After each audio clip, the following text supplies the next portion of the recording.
Hello Duel Archetype, my name is Yuguyan and welcome back to another video on Duel Archetype Explained. Yes, I know it's been a little bit. It's been about, what, 4 months since the last one? Well, unfortunately, I was kind of taking a bit off for Christmas, especially doing a quite a big production video like this. So yeah, but we're back on the grind because obviously work is a pain in the arse and I can't be asked to think about it right now. So let's move on. So what archetype we're going to be covering today? Well, we're going to be covering the Praime archetype. Or Praime? Praime? Anyway, don't worry about it. First released in Transam of the Transcendence, this archetype was used by Praime Velgear. A Velgear who was basically the first Velgear in the series on a technical standpoint for being basically the base point of all Velgears. In other words, he looks like Udius Velgear, which is kind of weird. So, for his archetype, we're going to cover, obviously, what coverages, especially for when it comes to main deck monsters. Now, I'm going to state this here and now, especially when it comes to the rules, because obviously we have monster classification of must be light attribute, must have Praime in the name, and we're going to talk about the characters they're related to. However, there is one exception to all this as well.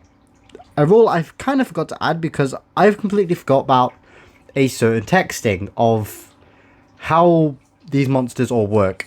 So I'll explain it to when we get to the first level 7 or higher monster. Because trust me, I have to explain why it's had the certain mechanic and why this archetype is unique for this monster classification. So any further ado, let's start with the first monster being Praime Drake. A level 1 light attribute dragon type monster with 0 attack and 1000 defense.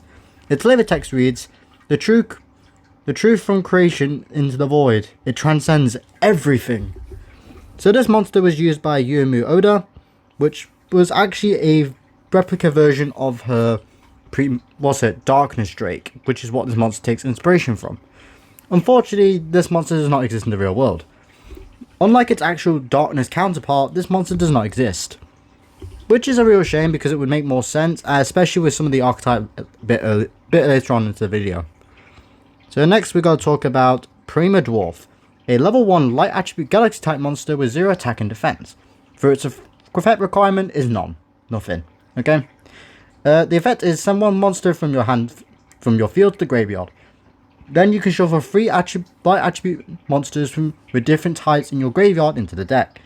Then if you do, you can fusion summon 1 light attribute fusion monster by sending light attribute monsters from among the face-up monsters on the side of the field to the graveyard as material. Now, that's really interesting wording because you can use monsters from both sides of the field. It's kind of like a Super Poly but on legs. So this monster is Udius Velgear's, surprisingly. It's based off Udius Velgear's Darkness Dwarf, which again was in the Darkness arc, where Crudius is actually, well, slightly introduced. But other than that, Praime Dwarf is actually kind of unique because it is basically just a polymerization, but as a monster effect. Though with a really strict effect for not having no requirement, which is a change for once. But it's kind of welcomed, especially for such a unique way to perform a fusion. Next, we're going on to Praime Phantomite, a level 1 light attribute worm monster with 800 attack and 0 defense. The requirement for its effect is to shuffle 2 light attribute monsters from the graveyard into the deck. You can change one attack position level 7 or higher monster on the field to face down defense position. Then each player activates the top 3 cards of the deck. Each player must plus the activate card to the top of the deck in any order. Now, for being such a very odd looking monster for this archetype, it's actually kind of useful. It's actually really useful for what the archetype is kind of based off. But even then, the requirement is just shuffling 2 light attribute monsters. Don't have to be the same type, it doesn't really matter. As long as you just shuffle them back, it's fine. But even then, again, changing a level 7 higher attack position monster's battle position is kind of good, but it's actually for the person that uses the monster it's actually kind of beneficial for this archetype, surprisingly. The person who actually this monster is based off is Asaka Mutaba. Now, I apologize if going further into the video, I butcher any names. Look, I'm not used to this, and half of them are translated from Japanese, so yeah. Next, we have Inter Spy Praime. There we go. A level 1 light attribute galaxy type monster with 1000 attack and 0 defense. The requirement for its effect is if this is the only monster in your field. If the only monsters in your graveyard are light attribute monsters, reveal one level 7 or 8 effect monster in your hand. Send the top 3 cards you get to the graveyard, then you can add one Transamu Primer Armor Nova, or a Transamu Rhynac from your graveyard to the hand. Now, obviously from just 2 names alone, we have 2 specific names to this archetype, with one not having the word Praime in it. But that's understandable, because it's not a part of this archetype. Technically, I say technically very loosely. Well, not very loosely at all, but it has just a name connection. It's not for the ace monster, it's fine. This is also another monster inspired by Udius Velgeir himself, so yeah. Other than that, Interspray Mine, the Praime Intella Slime looks and is actually quite good for what it is, but yeah. Especially because it works well with Praime Phantomite. So, yeah. Again, I apologize for butchering names. Not fun. Next, we have Praime Chameleon, a level 3 light attribute reptile monster with 1000 attack and 600 defense. The requirement for its effect is turn this card as normal summoned. You can send up to 5 excavated light attribute monsters from your graveyard. Shuffle the other cards into the deck. Now, so you know, this is anime exclusive. Yeah. Unfortunately, but this was kind of like a really, really late entry to the series, so this is used by you. This is meant to be a representation of Yuga Goha. Now, you're probably thinking, hang on, Yuga Goha, isn't that like from Yu-Gi-Oh! 7s? Yeah, he is. There is reasons, but I think I'll have to try and explain it in like an actual lore video, but we'll see. If this video at least gets 1,000 views, I might do a lore video on what the fuck is going on and what the fuck has just happened in both Go Rush and 7s. I mean, if you guys want to see that, it'll probably take me like a month to prepare them. But yeah. Next we have Praime Stock, a level 4 light attribute Pyro type monster with 1000 attack and 1200 defense. The requirement for this effect is to shuffle 2 face-up light attribute monsters from its owner's field into the deck. Special summon 1 level 8 light attribute monster from your graveyard face-up to the field. This turn, you cannot attack with level 7 lower monsters. Again, anime exclusive. That's kind of fine because the effect is... it's okay, but again, very situational and also kind of very scripted as well.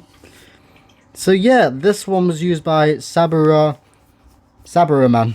Yeah. This is again from Yu-Gi-Oh! 7s. I don't know really how to explain this because it kind of just spoils Go Rush for the English version, but I'm not too bothered because if Konami because if fucking Disney fuck it up, I'm going to scream, especially in the first season, last episode. If you do know why, fair play. Next, we have reached the higher level monsters of Praime Claw Girl, a level 7 light attribute warrior type monster with 2200 attack and 200 defense. However, you contribute some of this monster in attack position by attributing 1 monster, and if you do, its original attack becomes 200. Now, this is what I mean when it comes to how these monsters have a unique way and have a unique thing upon release, which was only just use monster for tribute. Your monster's attack is weakened, but you've got a monster. You've got out your stronger monster, which you can just bring back with its original attack. So, because of this was actually in the actual series, Crudius called this a Praime summon, which is just basically tributing 1 monster for 1 less tribute, basically. Which is not its true proper classification, it's just different tribute summon, I guess, is I think is the legal classification. Editor, like, put what the actual legal classification is. If it's still tribute summon, sure. But for going onwards, I will only state for the Praime monsters, calling it a Praime summon. So now we got that out of the way. This monster's a requirement for its effect. Place 2 cards from your hand to the bottom of the deck in any order. Special summon 1 light attribute normal monster from your graveyard to your field and face up defense position. Then you can add 1 fusion from your graveyard to the hand.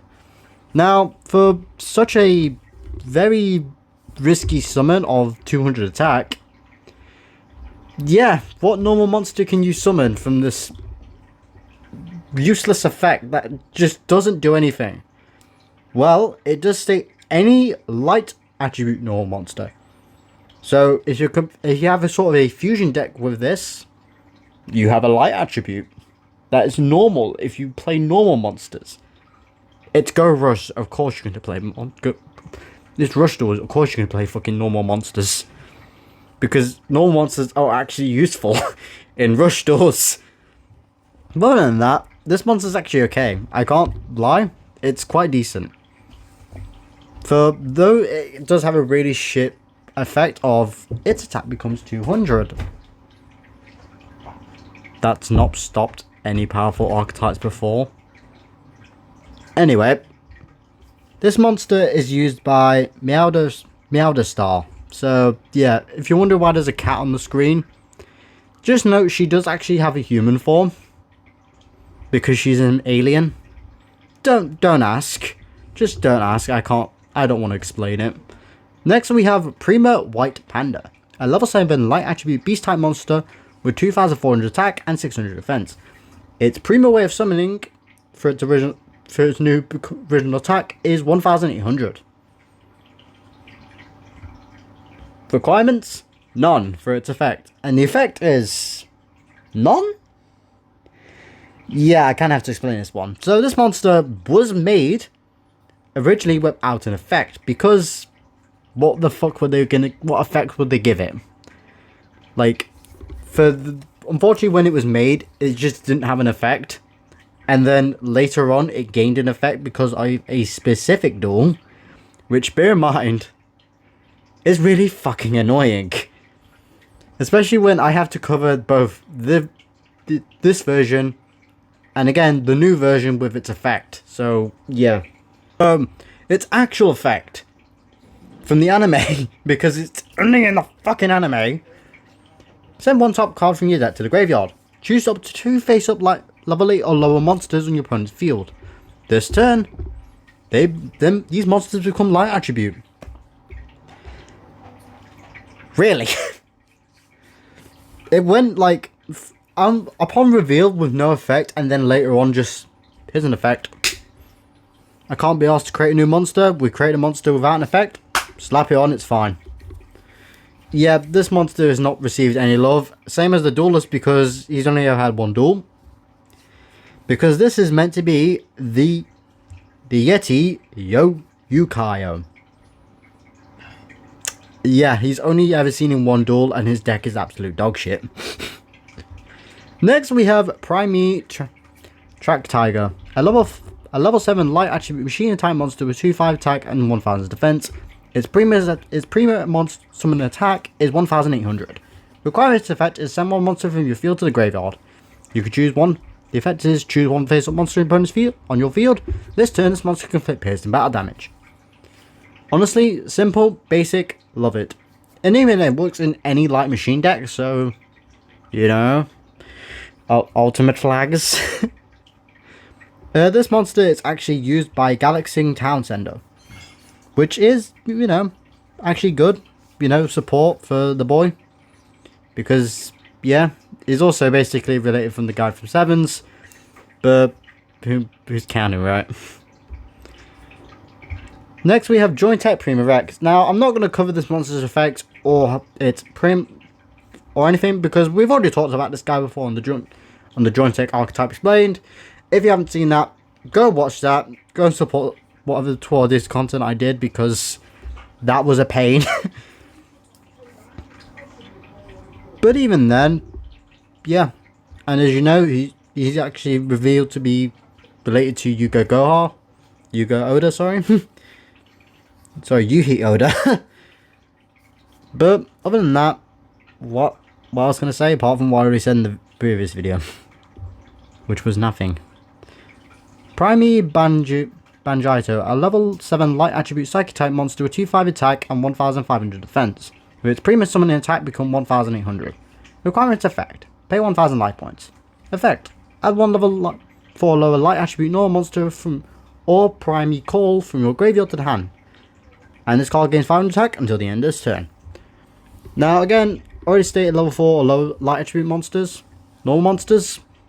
Just slap anything in there like Galaxy or anything and it works. And Praime Call, obviously we haven't talked about it yet, but we will later on in the video. So this monster is based on Riving Cassidy. Or Rovine Cassidy. Again, I apologize for butchering names. Next we have Prima Keto, a level 8 light attribute aqua type monster with 2500 attack and 1000 defense. Its Prima summoning attack becomes 1000. The requirement for its effect is to send 1 monster from your hand to the graveyard. Effect. Gain 1000 life points, and if you do, this card gains 1000 attack until the end of the turn. Then, you can add 1 Prima Call from your graveyard to the hand. Again, another card that mentions Prima Call, or Praime Call. And even then, this kind of becomes the opposite of the Banjio. So, yeah, both on the field, you keep your life points at 8k. You get an extra 1000 attack. You're pretty much sorted. This monster is based on Imimi. Yeah, that is an actual name, but that is actually the character's name. If you don't believe me, go look it up. Next we have Mean Mutt Scared Prima Shiba, a level 8 light attribute beast warrior monster with 2500 attack and 1800 defense. With its Prima attack becoming 1800. The requirement effect is to have a field spell in your field zone. Send the top card of your deck to the graveyard. Then if you're not special in a monster with this turn, you can special 1 level 4 or lower monster from your graveyard face up to the field. Now, the ability to just summon back any level 4 or lower monster, regardless of attribute, pretty good in my books. Cannot complain, acceptable. Honestly, I like the design, but the only problem is, in the real world, which we will get to a little bit later, especially when we talk about the field spell. Yeah. This monster is used by Graves, and yes, he is a dog alien, if you're going to ask. But if you didn't care, fair play. Next we have Transamu Prima Armor Nova, a level 8 light attribute galaxy type monster with 2500 attack and 1600 defense. Now, it can either be Prima summoned with 1 monster for its original attack to become 1800, or tributed for 3 monsters. Yes, this monster can be use 3 monsters for tribute. For its effect, none, because it has a continuous effect. With this card being normal summoned by tributing 3 monsters, it gains attack equal to the total original levels of the monsters tributed when it was normal summoned times 100. So, all the Prima monsters are all, like Ace Prima monsters, are all level 7 higher upwards. Which meaning, yeah, you're getting a shit ton of attack unless you just tribute 3 level 1s. Why would you tribute 3 level 1s? I don't know. But even then, this monster is quite kind of decent and understandable for its strength, especially with the tribute 3 effect. Now, I would say this is obviously based on Yuri's Velgear, which it kind of is with his Transamu Rhynak. This is actually Kudius' Velgear's actual Transamu Rhynak variation. But just a high level monster and actually got an effect. So we're going to talk about the extra monsters now. So without further ado, let's go in with Prima Piercing Giant, a level 7 light attribute galaxy type monster with 2/5 attack and 0 defense. Its fusion material is Prima Dwarf and 1 level 8 or lower light attribute monster. Requirement: none, because it has a continuous effect. Your level 7 or higher attribute monsters inflict piercing battle damage. During your opponent's turn, monsters in your field cannot be used as fusion material for a fusion summon, which is okay, but what? What purpose is that? But even then, they basically give your monsters piercing battle damage. Pretty good. Especially because all your best monsters are all level 7 or higher. So, no complaints here. Good job, Praime Pierced Dwarf. You've done well. Next we have Praime Cat Styrina, a level 9, light attribute beast warrior fusion monster with 2900 attack and 200 defense. Its fusion material is Praime Cat Girl plus 1 light attribute monster. Requirement: none, because it's also a continuous effect. Face up level 7 or higher monsters, light attribute monsters in field gain 200 attack, and cannot be destroyed by your opponent's card effects. Yeah, I'm already starting to notice a pattern here.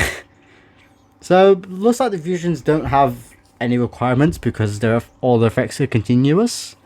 And even then, require one other light attribute monster for its summon. So, not bad. And it also gives advantage for your high level premium monsters. You do Praime monsters for the Praime summon. So, yeah, no problems there. Next, we have Transamu Praime Full Armor Nova, a level 9 light attribute galaxy type monster with 3000 attack and 1600 defense, with its fusion material being Transamu Praime Armor Nova and Transamu Rhynak. And of course he's here. Requirement is none because, again, continuous effect. This card gains attack equal to a number of different types in both players' graveyard times 300. If there are 5 or more monsters with different types in the graveyard, this card cannot be destroyed by your opponent's card effect. Then, if there are 10 or more different types in your graveyards, so it counts both players. Yeah, this card gains an additional 3000 attack. So yeah, this was like, again, meant to be an anime exclusive monster, but you know, real world. And I think this monster was meant to combat the very popular deck being known as Seven's Wonder Turbo, because it punishes them for sending all the monsters with different monster types to the graveyard, and then just smacks them against their fusion.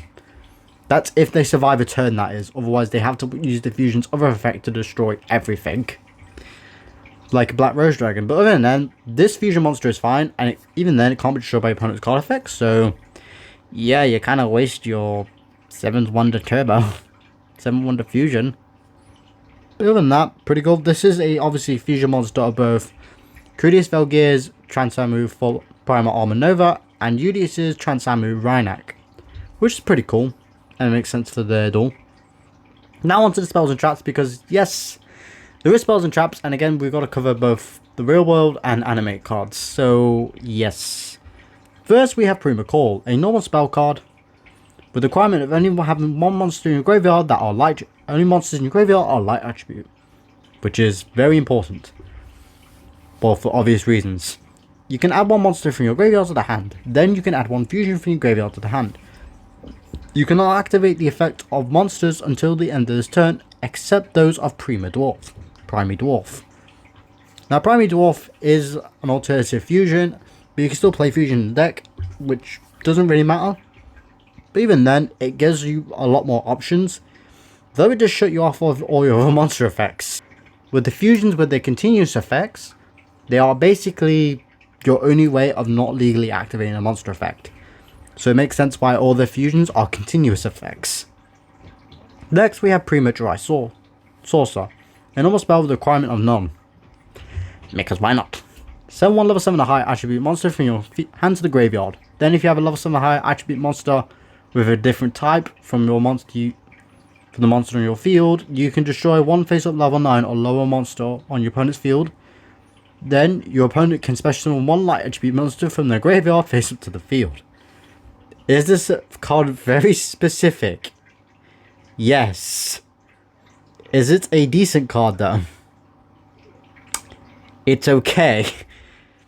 Again, it does support the strategy, but unfortunately it's anime exclusive because, yes, Konami hates us. And who's the person that owns this card? Because yes, it is Teru Kawaii. I'm not joking, that is his actual name, which is pretty fucking funny. Next we got Praime Bubble Kingdom, a field spell with the effect of none. Face up. While this card's face in your field zone, face up level 7 or high monsters. Level 7 or 8 light attribute monsters on your field with 1800 attack or less original attack, gain 500. If a light attribute monster inflicts piercing battle damage, increase the battle damage by 500. So yeah, Praime Dwarf. And then just any other level 8 high monster. Swing for however much attack. So yeah, the field spell. It's anime exclusive as well, because again, Konami don't like us. I'll tell you this now, for the rest of this video, for the rest of this section for spells and traps. Praime Calling is the only real world Praime card, but I have to cover all the cards for the video. Because if the Konami somehow release this into the real world, I want legal action and I want rights, as well as credit for this one. And if you couldn't tell by the name of Bubble Kingdom, this is also me. Yeah. This bitch again. Praime to Revenge is a normal trap with the effect of when your light attribute monster on the field is destroyed by an opponent's attack, shuffle 3 light attribute monsters from graveyard into the deck. Special summon that destroy a monster from your graveyard to your field in face-up attack position. Then if all monsters shuffle to meet the requirements have different types, you can choose one level face-up level 9 or lower monster your opponent's field, destroy it. So, yeah. Again, very situational, very anime, but that's reasonable. Honestly, got really no opinion because it's not a real world card, so I don't know what to say. And for the person who is this supposed to be related to is Maguto Segasui. Yes, this is a fish alien. Again, don't ask, I don't know. Praime Danjersey is a normal trap with the requirement of when a monster is sent from opponent's hand to the grave or deck to the graveyard, place one card from your hand to the bottom of the deck. Special summon one light attribute monster with 500 or less defense from your graveyard, face up to your field. Then inflict 500 damage to you. Honestly, okay, I guess. It only covers like one monster, both being Praime Claw Girl, and that's about it. And I guess some of the other lower level tribute monsters, but not very good. Yes, for the person who this covers, this is Georgie Jersey. I am not joking with you, it is a dragon alien wearing a jersey. I honestly don't know what to say, especially because he's a fucking joke, and unfortunately he kind of revealed that ritual monsters were coming, which is where the theory started. And became true. Next we have Praime Revenge Edge, a normal trap with the requirement of when your opponent monster declares an attack. Choose one face-up level 8 or monster on each field. The monster on your field gains attack equal to that monster's original attack until the end of this turn. Then change that monster on your opponent's field to face down defense position. Now if you wonder why this trap is half cut, this was kind of not my fault, because it was revealed to obviously revealed and has its effects explained. They just didn't show the other half of it, you know, to show the effect. And to the duelist that this kind card belongs to, but was kind of a copy paste of, is London Cassidy. Yes, the flip guy. I guess flip, but flip monsters don't have an effect. Don't worry about it. I'm being Praime File 333 Triple Burn, a normal trap with the requirement of when your opponent monster declares an attack, shuffle 3 light attribute monsters from your graveyard into the deck. The effect is send the top card of your deck to the graveyard, then if you have a light attribute monster cards among them, inflict 1300 damage to your opponent. Now honestly, burning for this deck's playstyle is kind of needed because, yeah, like the deck needs to do something with its weaker monsters still. So having the ability to sort of protect, not even protect, just inflict damage to your opponent for risking an attack against your weaker monsters, kind of good, but still unfortunately unexclusive. But honestly usable. And for the person who this card is meant to be a representation of, it is Teresa Flatwood, also known as the 3-foot woman. 3-foot alien. When an attack targets your face-up light attribute monster, send the top card of your deck to the graveyard. The attack target cannot be destroyed by that battle. Then, if this card is sent to the graveyard to meet the requirements, then if the card is sent to the graveyard was a light attribute monster to meet the requirements effect, inflict 1000 damage to your opponent. Again, burn, the deck kind of needs it. The power scaling is quite low, but burn damage is quite high. But honestly, other than that, the ability to protect a monster from like one battle, especially if it's like a maximum, pretty good. And the user of this card is Ishida Gallet. Yep. I don't know what I'm going to say. Again, he's a one-off character. What decks can these guys work in? Because yeah, we have a large amount of monster types with very little connection apart from a naming scheme and attribute, which is all you really need, to be honest. For the deck, obviously you can do stuff like Galaxy, which is Praime Arm Nova, as well as Intella the Intella Primus, which honestly gets you into some of the more powerful fusions. Even though they're all technically the same type, that doesn't really matter. It's like Galaxy, it does whatever the hell it wants. Especially with Trans-Samurai Rhino kind of being now the main core of what you need for a level 4 or lower normal monster, which is pretty good. So, what else could we really work on for this deck? So, what other versions can we do? Well, there are two technically sets of versions of Praime. The first version being a level 7 version. A level 7 version that basically relies not too much on the level 8s, except for Praime Armor Nova for its fusion with Trans-Samurai Rhino. But that's kind of all you need, especially with all the different variety of monster types. You can use cards such as 7s, obviously ships with the 7 treasures for your level 7s. You can use Fusion Restart, you can use Level Burn. You've got a basically toolbox on level 7 cards you can use to make this deck to a good standard. But if you kind of want to take advantage of meeting Mutt's effect, just make a level 8 version with the field spells included. Like any field spell that gives advantage for your lower attack position monsters is pretty much good. So any spell cards that do not care about monster types but just increase attack, go for it. Obviously with the level 8 version you can use stuff like Trade In to also increase your draw power as well. And other than that, that's kind of all we got us covered today. So thank you guys so much for watching. Leave a like, comment, subscribe, turn on notifications if you did enjoy this video. But yeah, thank you guys so much for watching. This is Yu-Gi-Oh! Signing out.